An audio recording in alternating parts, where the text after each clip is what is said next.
মানুষ বলে জানি।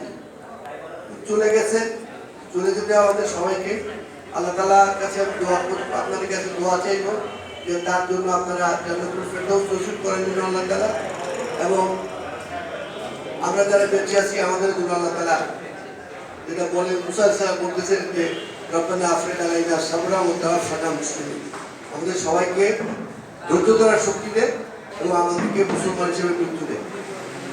আবার স্বামী আমার দুলাভাই মুবিন চৌধুরী, উনি আমাদের পরিবারের সবচেয়ে বড় হয়ে আমাদের পরিবারের বড় ভাইয়ের মতো দায়িত্ব পালন করেছেন। ওনারা দুজন 56 বছর একসাথে কেটেছে ওনাদের।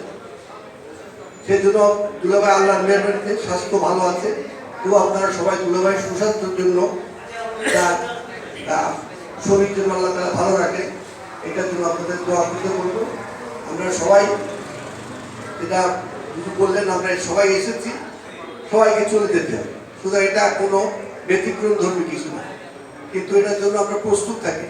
সেজন্য আল্লাহ তাআলা আমাদের সবাইকে প্রস্তুত থাকার মনে চেষ্টা যেন করতে পারি, এবং যেটা বলেন যে আমরা যেন সবসময় আল্লাহ তাআলা যা ভালো চান সেটাই যেন করি, আল্লাহ তাআলা যেটা পছন্দ করেন না সেটা যেন আমরা না করি। আপনারা আমার বড় বোনের জন্য বেশি বেশি করে দোয়া করবেন। যারা আমাদের সবাই এখানে উপস্থিত যারা আছেন, তাদের আত্মীয় স্বজন, বন্ধু বান্ধব, পাড়া প্রতিবেশী যারা চলে গেছে, তাদের জন্য আমরা সবাই মিলে দোয়া করি। আপনাদের অসংখ্য ধন্যবাদ।